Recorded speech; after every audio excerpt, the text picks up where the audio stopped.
தாத்தா தாத்தா good morning தாத்தா. செல்வங்களே செல்வங்களே குட் மார்னிங். ஓகே தாத்தா, வேற ஏதாவது சொல்லுங்கள். என்ன சொல்ல வருகிறேன் என்றால், ஓ வரீங்களா? சொல்லுங்கள் தாத்தா, வந்துட்டீங்க இல்லையா? சொல்லுங்க. என்னென்னா, இந்த மீன்களை நாம் பிடிக்கிறோம் இல்லையா, வலை போட்டு மீன்களை பிடித்து அதை நாம் உண்ணலாம். வலை போட்டு வலிச்சு கட்டி அவளை பிடித்து உண்ணலாம். ஆனால் அதே மீன்களுக்கு உணவு கொடுப்பதைப் போல் அதை கொல்வது தவறு. அதை பிடிப்பதற்கு வலைகளை பயன்படுத்தலாம்.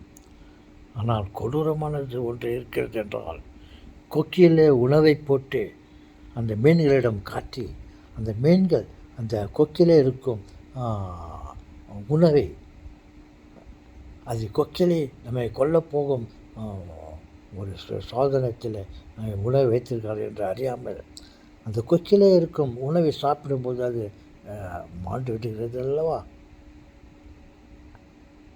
அப்படி ஒரு மீனை பிடித்து சாப்பிட வேண்டுமா?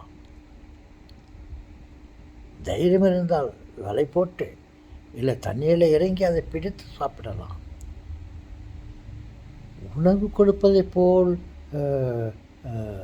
ஒரு சம்பவத்தை ஏற்படுத்தி அது உண்ண வரும்போது அதை சாவடிப்பது, உணவில் விஷத்தை கொடுத்து அதை சாவடிப்பது போல அல்லவா? எப்போதும் உணவிலே மட்டும் விஷத்தை கொடுக்கக்கூடாது. கொக்கில் உணவை வைத்து மீன்களுக்கு கொடுத்து அந்த மீன்களை சாகடிக்கக்கூடாது.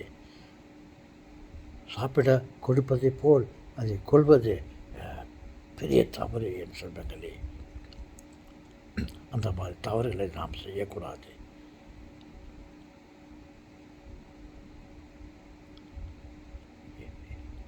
ஏதோ ஏமாற்றி அதை தந்திரமாக பிடித்து அதை நாம் உண்ணலாம்.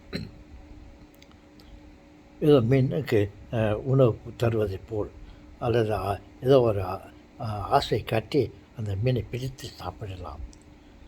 அந்த உணவில் விஷத்தை வைத்து கொக்கில் அந்த உணவை வைத்து அதை சாப்பிட வரும்போது அது கொள்கிறோமே, அது மிகவும் தவறு.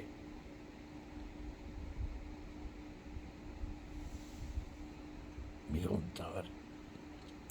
அந்த மாதிரியான உணவு வகையில் விஷத்தை வைப்பது மிகவும் தவறு என்று சொல்லுங்களே.